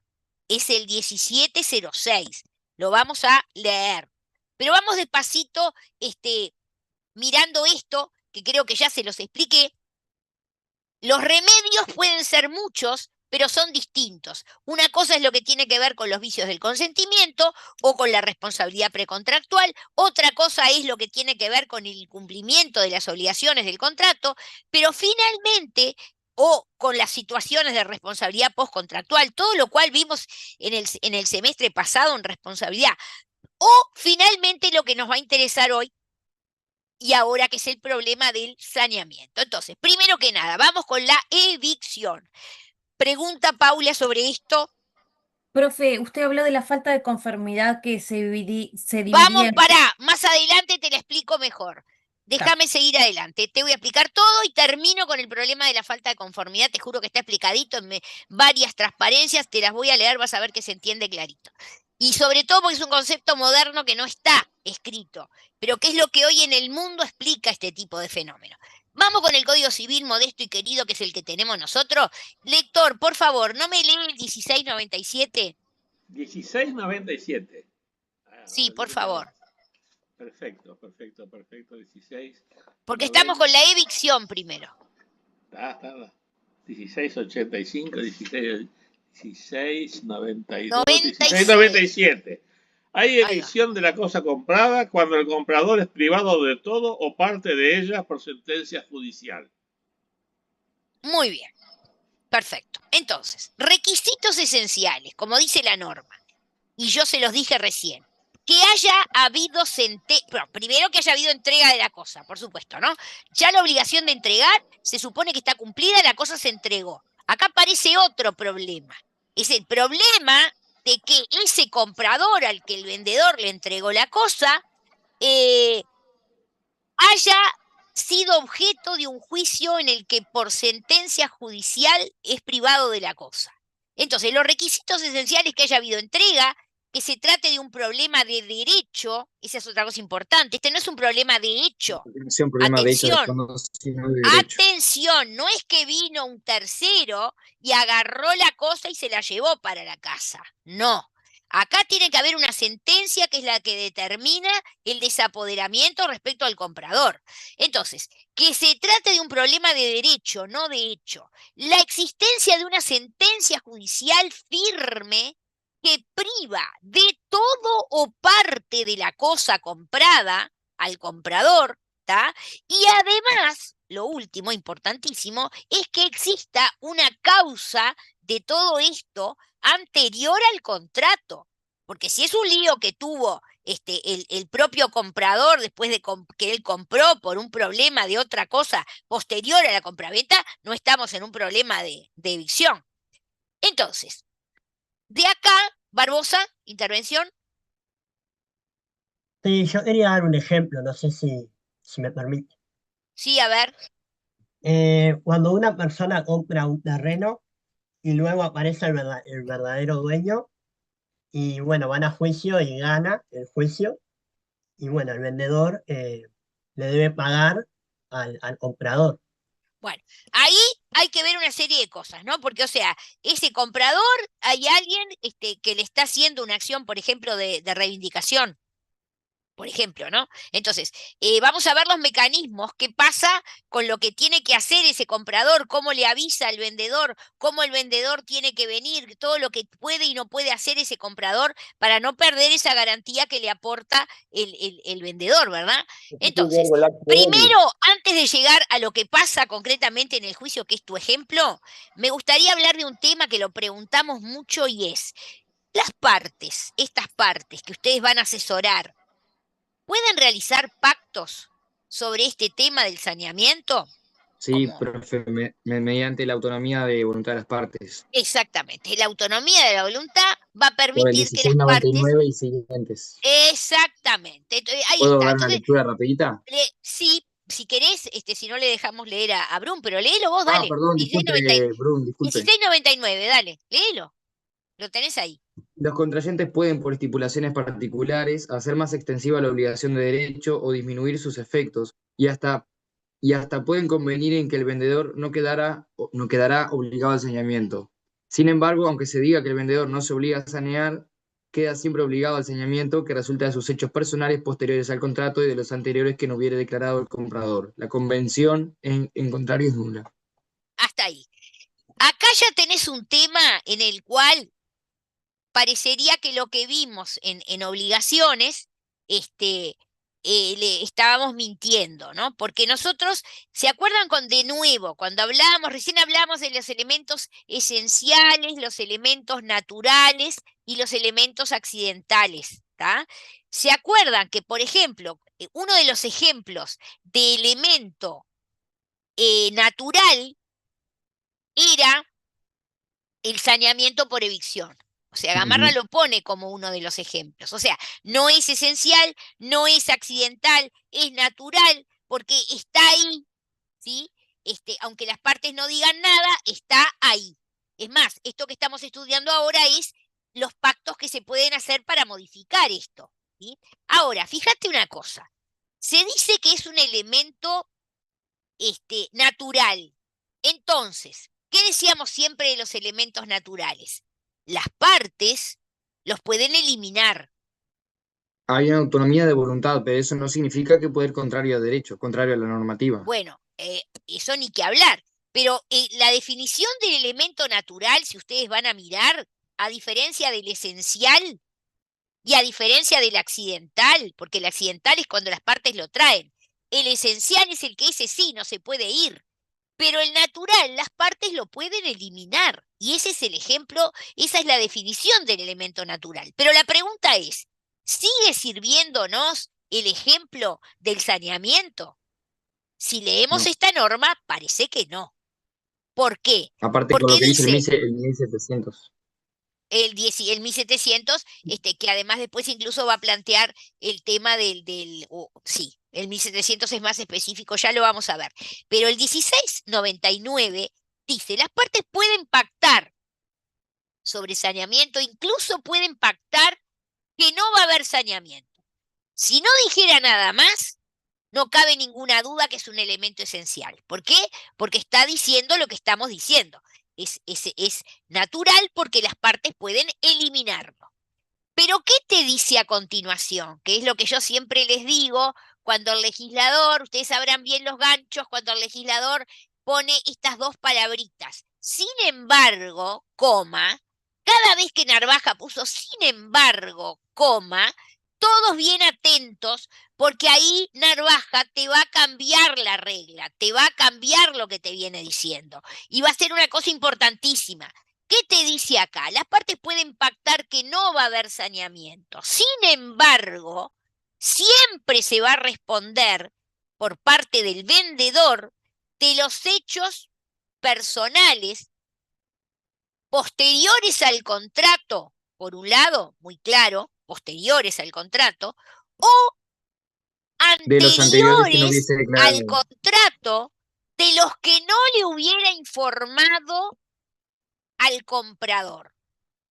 Entonces, mentira que se puede eliminar el saneamiento. De vuelta, siempre va a haber saneamiento para el vendedor de los hechos personales posteriores al contrato o de los hechos anteriores al contrato de los que no le informó al comprador. ¿Tá? Primera cosa que quiero que quede clara. Ahora, seguimos con esto. Pactos con relación al saneamiento por revisión. Por supuesto que el fundamento ya vimos que está en la autonomía de la voluntad y te lo dice la norma. Yo puedo, a través de estos pactos, pensando en entre comillas, ¿no? Pensando en la protección del comprador, ahí les puedo preguntar, si yo estoy pensando en la protección del comprador, ¿sí? El pacto, ¿cómo va a ser? ¿Más intenso o menos intenso el saneamiento? Nicolás. Profe, más intenso. Más intenso. Bastante. Y al revés, si yo quiero proteger al vendedor, hago que el saneamiento sea menos intenso. Igual tengo ese límite, ¿eh? Ese límite final de esos hechos personales posteriores al contrato o anteriores de los que no le informó al comprador. ¿Está? Ahora, como dice acá, nunca se puede pactar que no hay saneamiento, y acá está lo mismo que ya les decía, por hechos personales posteriores al contrato, ni por los anteriores conocidos efectivamente por el vendedor. En tales casos el pacto es nulo. Esa es otra cosa importante que no se las había dicho. Si llegaran a pactar eso, ponele que lo pactan, no va a haber, en ningún caso va a haber saneamiento. Mentira. Si es esta hipótesis, esa cláusula va a ser nula porque lo dice el mismo artículo 1699. Entonces, de nuevo, acá le está escrito. No es entonces ahí dice aspecto, está mal, no es aspecto, es elemento. Perdón, en este aspecto no es un elemento natural, porque si fuera un elemento natural, podría ser eliminado. Acá se queda claro que no lo es, porque por eso no puede ser completamente eliminado, como dice esta norma. Ahora, vamos a los pactos y vamos entonces ahora sí, perdón. Si querés, Brun, te pido, ya te doy la palabra, Braulio, pero déjalo que primero lea Brun el 1700.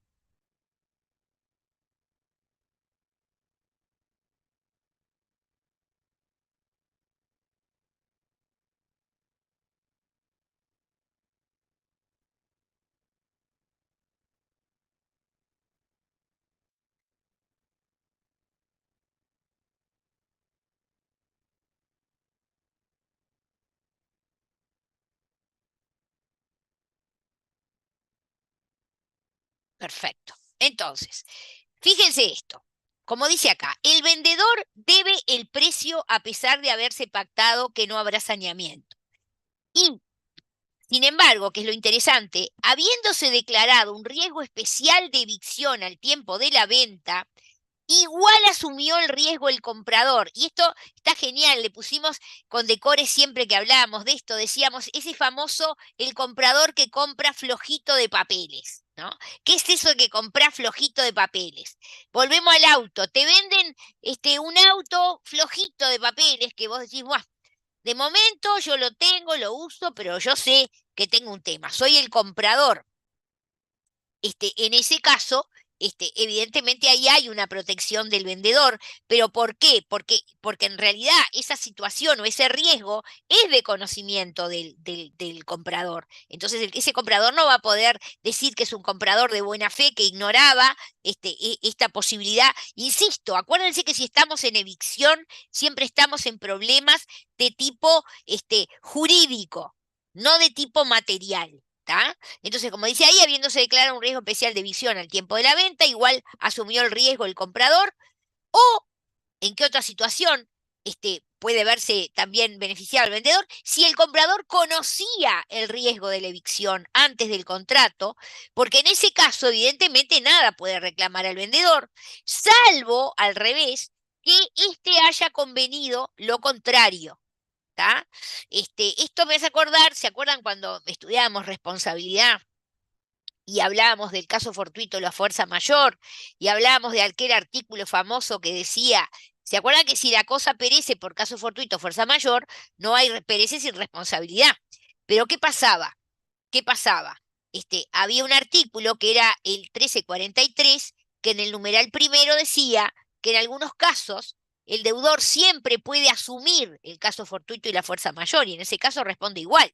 Y yo le llamaba la cláusula del banana. En realidad no es un banana, vaya a saber, por algo le interesó asumir el caso fortuito y la fuerza mayor. Es como si yo dijera, toco madera sin pata porque no quiero que pase ninguna tragedia, pero si yo digo, acá en Uruguay yo asumo el riesgo de terremoto, es porque se supone que estoy bastante segura de que no hay grandes eventos, digamos, de sísmicos en Uruguay, por ejemplo. Entonces, yo podría con eso obtener algún tipo de ventaja. Bueno, y acá pasa un poco lo mismo. El tema del comprador, si conocía el riesgo de evicción antes del contrato, nada puede reclamar al vendedor, salvo que se haya convenido que ese vendedor igual haya convenido que responde. Y perdón, de vuelta, Brum, acá te quiero pedir, así como leíste el 1700, leer ahora el 1701. 1701. Si el Sí. comprador de cualquier modo conocía el peligro de la edición antes del contrato, nada puede reclamar del vendedor por los efectos de la edicción que suceda, a no ser que ésta hubiese sido expresamente convenida. Perfecto. Así que todo este cuentito que les hice no es más que lo que dice expresamente el artículo 1701. Ahora, lo que yo le llamo, yo no, Gamarra, le llama requisitos formales de la evicción. O sea, tienen que darse ciertos requisitos formales en la evicción, en ese procedimiento. Y, por ejemplo, la necesidad de citar a juicio en que es demandado el comprador, ¿se acuerdan? Venía ese tercero, demanda al comprador, y el vendedor tiene que citar a ese juicio al vendedor, lo cual, como les dije, es una carga para ese comprador, carga en el sentido de lo que ustedes estudiaron cuando estudiaban las situaciones jurídicas activas y pasivas en obligaciones. En el caso de la carga hay gente que dice que es neutra, la carga como imperativo del propio interés, o sea, que si yo no cumplo con la carga voy a tener una consecuencia desfavorable yo misma, ¿no? Entonces aquí claramente lo cual es una carga para este sujeto comprador, porque lo tiene que traer, y miren qué interesante, porque acá esto es una especie, como yo le llamo, de encuentro cercano del derecho civil con el derecho procesal, porque acá en realidad el legislador civil se está metiendo en normas procesales. Hay un juicio que Claro, tiene por el plazo. un actor y un demandado. El actor es el que está diciendo esta cosa es mía. El demandado es ese comprador que está ahí diciendo, pero ¿cómo yo le compré a este otro? Y acá lo que se dice que el comprador tiene que citar y traer al juicio a ese vendedor. Y dice más, después de que viene, en realidad el que sigue el juicio es el vendedor. el vendedor de alguna manera se convierte en la contraparte de ese tercero que está reclamándole a su comprador. Y perdóname, Brum, vamos a leer el 1705. Lo que pasa es que no tengo nada que perdonarle.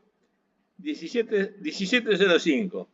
El comprador, a quien se demanda razón de la cosa vendida, deberá hacer citar al vendedor para que comparezca a defenderla. Esta citación será de acuerdo a lo que establece la ley procesal. Bueno, la ley procesal, después de muchísimos años, porque como yo tengo muchos años, viví la época donde No era tanto, no lo tanto. que hoy se llama el Instituto de la Citación en Garantía. Cuando yo me recibí de abogada y en el primer tiempo, era una figura, vamos a decir, de la dogmática procesal, pero no tenía una regulación, que sí la tiene a partir del Código General del Proceso, que como ustedes saben, nace a la vida jurídica. En realidad el código es del año 1988, pero saben que como todo en este país, había cantidad de gente que no quería que entrara en vigencia y no sé qué, y entonces le prorrogaron la entrada en vigencia un año más, y recién entra en vigencia en noviembre de 1989, que yo me acuerdo muy bien, porque ahí justito fue que yo, justamente en noviembre de 1989, es como ingresé al Poder Judicial como juez. Antes era defensora de oficio. Entonces, ahí apareció este instituto que está ahora en el Código General del Proceso, que es el Instituto de la Citación en Garantía respecto de los terceros, ¿verdad? Ahora, el 1713, que es otra norma muy importante, va a tener o nos va a hablar acerca de las situaciones en que no tiene lugar el saneamiento. ¿La podemos leer, Brum?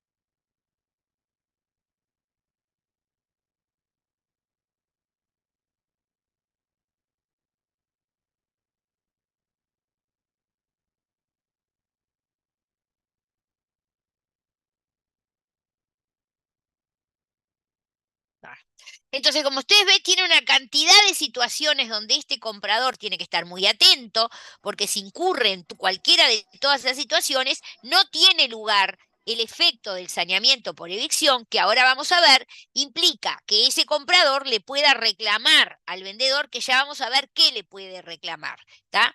Y finalmente, el 1714, que te pido que lo leas, que tiene que ver con la prescripción. 1714. Sí. Aquí. La acción de saneamiento se prescribe en 4 años contados desde la sentencia de evicción. A la misma prescripción está sujeta la acción rescisoria del artículo 1710. Perfecto. Porque, ¿qué pasa? El 1710 está hablando también del otro saneamiento que lo vemos ahora. No sé qué me dice acá. Bien. Ahora llegamos a la clave. Y al cabo de todo este fenómeno de el saneamiento por evicción y esta situación de estos juicios que en realidad, como ustedes ven, en realidad hay como dos juicios, un juicio de evicción y después va a haber un segundo juicio, que es el juicio en que en realidad el comprador le reclama al vendedor. Allí, ¿qué es lo que le puede reclamar? Y viene un artículo que es clave, que es el que yo ya hoy les adelantaba, es el artículo 1706. Esto viene precedido de una cápite que básicamente plantea eso. En cualquier hipótesis de saneamiento, en general, o pactado o no pactado, ¿qué es lo que se le puede reclamar por parte del comprador al vendedor? Tengo a Cristina con una duda. No, profe, le iba a contar. El 1706, número 4. todo el Que dice que le 1706. puede reclamar los gastos del contrato. Pará porque yo quiero leerlo todo, ¿sabés? Todo quiero leerlo, porque el 1706 es un artículo que dice uno por uno todo lo que le puede reclamar el comprador al vendedor, así que no quiero que me falte nada. Después analizamos uno por uno y sobre todo el inciso final a ver qué sentido tiene allí lo que dice el último de los incisos. Adelante, Brunle, con la lectura del 1706. 1706. Cuando se ha prometido el saneamiento en general o nada se ha estipulado a ese respecto, si la edición se verifica, puede el comprador reclamar del vendedor. Primero, 2 puntos. la devolución del precio pagado por él. Pará, Segundo, pará porque vos vas leyendo y yo ya le voy agregando, les voy dando el valor agregado. Lo primero, como diría Blengio, que le encanta decirlo, en la tapa del libro lado de afuera, es evidente que lo primero que le va a querer reclamar el comprador al vendedor en un contrato de compraventa, sobre todo atendiendo a que ese comprador cumplió su obligación, que ya vimos cuál era la obligación del comprador, pagar el precio. Entonces, tapa del libro lado de afuera, lo primero que le va a pedir es que le devuelva el precio. Él se queda sin la cosa, se dan cuenta por sentencia judicial, todo eso. Lo primero que le reclama es que le devuelva el precio, que además ahí va a venir todo el tema de actualizaciones, reajustes, intereses, todo lo que ustedes quieran, pero lo primero que dice es que le tiene que devolver el precio. Lo primero, número uno, el vendedor le tiene que devolver el precio al comprador, que nada más y nada menos se quedó sin la cosa. O sea que esto es fácil para que lo vayan razonando, porque es imposible acordarse de memoria de todas estas cosas, pero yo creo que razonando podemos ir llegando. Seguimos, ¿qué dice después? 2. 2. La de los frutos cuando tiene que restituirlos al verdadero dueño. Claro, si tuvo que restituir frutos, y esos frutos, ¿se acuerdan que ahí decía que los frutos antes de la entrega son del vendedor, pero después de la entrega son del comprador? Si esos frutos también se los sacó, ya marcharon con la sentencia, también tiene derecho a que le reembolse de esos frutos que él perdió, que evidentemente no formaban parte del precio. El precio es lo que el comprador pagó, pero los frutos era ese plus que el comprador ya tenía en su haber y que los pierde porque viene y se lleva la cosa con los frutos. Va quedando claro, ¿no? Seguimos, 3. 3. Las costas y costos de la demanda de saneamiento y los causados en la demanda primitiva. Artículos 17 y 15. Bien, acá es donde ustedes ven que en realidad, miren qué interesante, hay como 2 juicios. Está el juicio donde ese comprador se defendía y después lo trajo al vendedor y ahí finalmente se termina con una sentencia y el comprador es privado de la cosa. Y está este otro juicio donde este comprador está reclamando del vendedor. Y ahí lo que dice es que todo lo que tiene que ver con los gastos de esos 2 juicios se los tiene que pagar también el vendedor al comprador. Queda claro, ¿no? ¿Por qué está hablando de 2 juicios y cuáles son los 2 juicios? ¿Les va quedando claro, no? Bien, seguimos. 4. Los gastos del contrato. Elemental. Los gastos del contrato. Ustedes dirán, ¿qué es eso? Ustedes eran el comprador. Se hicieron asesorar, por ejemplo, con un escribano, con un abogado, tuvieron que, yo qué sé, sacar certificados para ver si había embargos. Tuvieron una cantidad de gastos que tienen que ver con ese contrato. Por supuesto que esos también se los tiene que reembolsar el vendedor al comprador, y lo dice expresamente ahí. Y ahora viene la cereza del postre, lo más lindo de todo, ¿no? ¿Qué dice? Creo que es el último, ¿no? El último viene. Los demás daños y perjuicios ocasionados y no comprendidos en los numerales 2, 3 y 4. Perfecto. Entonces, acá, y les digo esto, ya doy la palabra que había una mano ahí levantada. Los demás daños y perjuicios. Esto es interesantísimo, porque acá podríamos interpretar, de acuerdo al legislador, como dice Cafera, siempre miremos lo que dice la ley, estamos mirando lo que dice la ley. La ley nos está diciendo que entonces todo esto de lo que veníamos hablando son daños y perjuicios. Porque al decir y los demás daños y perjuicios que no sean estos que ya están, también se los puede reclamar. lo cual le da una suerte de naturaleza a esto y está hablando de los demás daños y perjuicios. ¿Tá?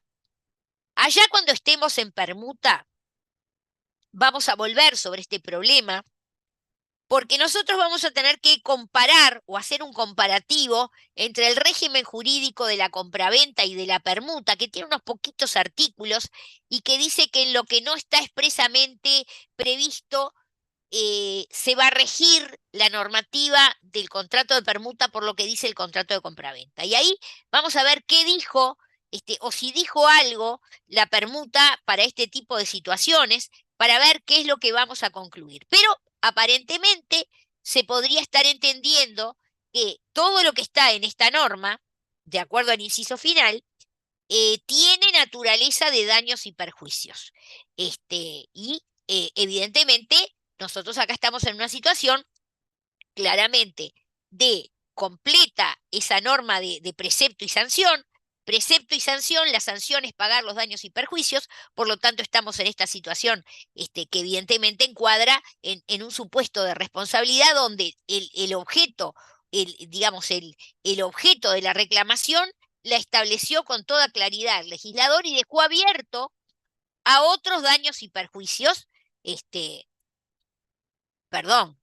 otros daños y perjuicios podría llegarse, si hubiese, hasta el daño moral, por ejemplo, si hay alguna hipótesis de daño extrapatrimonial de ese comprador respecto al vendedor. Tengo a Manuel Pereira, sí.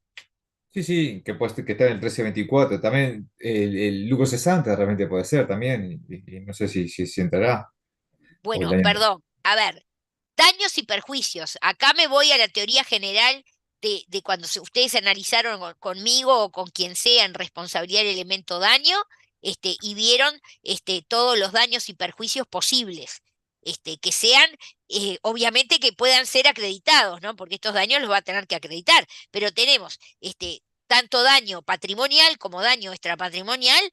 Eventualmente podría haber hasta un tema de pérdida de chances, si fuera del caso. Porque dice, y Profe, demás daños y perjuicios. O sea, todo. profe, Obviamente lo tiene que acreditar, sí.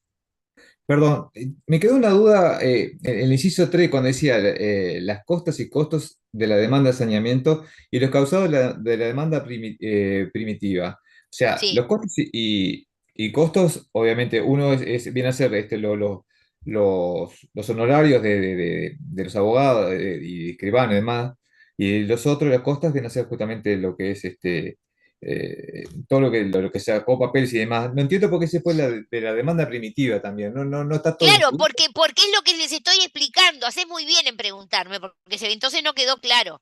Acá en realidad hay dos juicios. Hay un juicio, vamos a decir, de evicción, que es donde ese tercero se lo gana a este comprador, y un juicio que el comprador le hace al vendedor para reclamarle, me animo a decirlo sobre la base de lo que dice el 1706, todos los daños y perjuicios que tenga. Entonces, ¿qué es lo que dice el legislador? Que todos los gastos, sean daños, sean honorarios o sean, para hacerlo con términos procesales, todo lo que son costas y costos es de los dos juicios, porque hay dos juicios. Hay un juicio de evicción y hay un juicio de saneamiento. Ahora sí, me salvó. Perfecto, perfecto. Gracias, profe. Profe, perdón la Me interrupción, los quedo dos juicios. contenta, mijo, porque ese es mi trabajo. Vos sabés que el sueldo a mí me lo pagan, por eso yo tengo que ser clara explicando esto, porque si no, no sirve para nada. Tengo una pregunta más, que alguien dijo, profesora, no sé qué. ¿Quién dijo? Sí, ¿los dos juicios van en un mismo juicio? O sea, Claro, las dos. los dos juicios en teoría van en un mismo juicio, pero como tú ves, este legislador civilista los separa de alguna manera. Después el proceso va a ser uno, porque ya ves que no es que tenés que hacer uno y después otro juicio. Teóricamente lo podrías hacer, pero es una estupidez, porque ya yo creo que el mecanismo acá, y por una cosa que se llama economía procesal, es que quede todo en el mismo juicio. Lo que pasa es que hay una realidad, que es esta. Es aquel tercero que se lleva la cosa con una sentencia, ya después no tiene nada que ver. No juega ningún papel, ya después lo que quedan acá son el comprador y el vendedor. Aquel que se Y llevó ahí la cosa por... esa es mi duda. En la misma, o sea, en la misma disposición judicial se disponen las dos cosas, que se le devuelva Claro, la no, va a haber, acordate que primero tiene que haber una sentencia, ya tenía que haber de entrada una sentencia. Lo que pasa que la sentencia esa es al cabo de un juicio, porque después va para atrás el legislador y dice, bueno, pero antes de que llegue esa sentencia, vos te estás obligado a traerlo al vendedor. Y no me hagas estupideces, no me lo lleves a juicio de árbitros, no me hagas un arreglo, no me digas que tenías una excepción de prescripción y no lo pusiste, porque entonces perdiste. Después cuando viene el vendedor le dice, ah, no, a mí no me avisaste, no me dijiste, hiciste un arreglo. ¿Lo ven? Es complicado, pero es lo que es. Y este es todo el aspecto, digamos, de los requisitos formales de la evicción. ¿Queda O sea, claro? en una misma disposición sale la disposición por el juicio por evicción, más la disposición por los daños y perjuicios que puede haber sufrido. No, son cosas distintas y lo que te está diciendo es que al final de todo, en el final, ¿tá? El otro día fui a ver a Montaner y dice, y yo beso tu cuerpo al final. Bueno, acá el comprador no es que le besa el cuerpo al final, el comprador al final tiene derecho a cobrar todos los gastos que tuvo con motivo del primer juicio y del segundo juicio. Al final, porque evidentemente, suponete que no gana ese tercero que dice, perdió.